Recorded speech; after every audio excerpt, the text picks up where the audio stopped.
দেশকে অস্থিতিশীল করতে গুপ্ত বিভ্রান্তকারীরা আবারও সক্রিয় হয়ে উঠেছে, এমন অভিযোগ করেছেন প্রধানমন্ত্রী তারেক রহমান। বগুড়ার আলতাফুন্নেসা মাঠে জেলা বিএনপির জনসভায় একথা বলেন তিনি। এর আগে পিতৃভূমি বাগবাড়িতে যান প্রধানমন্ত্রী। ফ্যামিলি কার্ড, খাল খনন সহ বেশ কিছু কর্মসূচির উদ্বোধন করেন তারেক রহমান।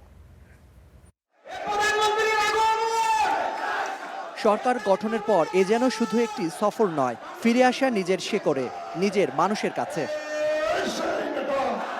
আলতাফুন্নেসা মাঠের জনসভা তাই রূপ নিল এক আবেগঘন মিলন মেলায়, যেখানে তারেক রহমান শুধু একজন প্রধানমন্ত্রী নন, এই শহরেরই এক ঘরের ছেলে, যাকে ঘিরে আছে মানুষের প্রত্যাশা আর গভীর টান। সমাবেশে প্রধানমন্ত্রী বললেন, জুলাই সনদ নিয়ে গুপ্ত বিভ্রান্তকারীরা আবারও সক্রিয়। যারা এই সংস্কার করে যারা জনগণকে বিভ্রান্ত করতে যাচ্ছে, জুলাই সনদের সম্পর্কে বিভ্রান্ত করতে যাচ্ছে, তারা কিন্তু নারীর স্বাধীনতা অথবা নারীর উন্নয়ন নিয়ে কোনো কথা বলে না। এই গুপ্ত বিভ্রান্তকারীরা আবারও এখন এই বিভ্রান্তের কাজ শুরু করেছে। তারা দেশকে অস্থিতিশীল করার পায়তারাকারীদের উপর স্বৈরাচারের ভূত চেপেছে বলেও জানান সরকার প্রধান। নিজেদের ক্ষমতা ষড়যন্ত্রের মাধ্যমে ক্ষমতা কিভাবে কর্তৃগত করতে হবে, সেই কাজের জন্য তারা এখন বিভ্রান্ত ছড়াচ্ছে।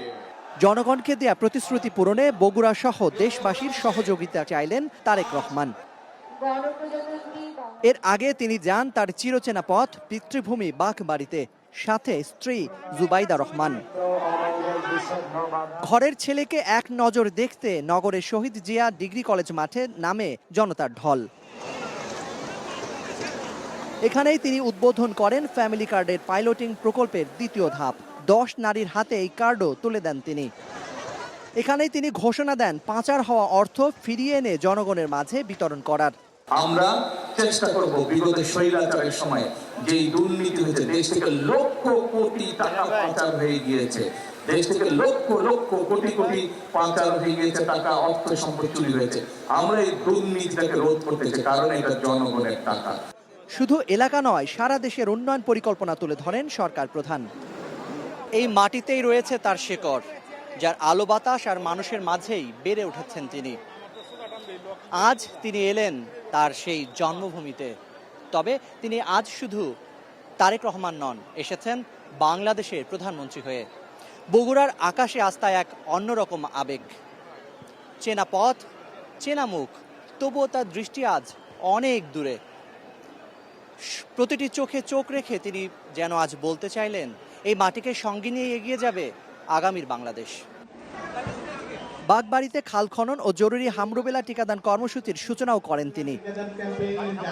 এরপর আবেগঘন এক মুহূর্ত।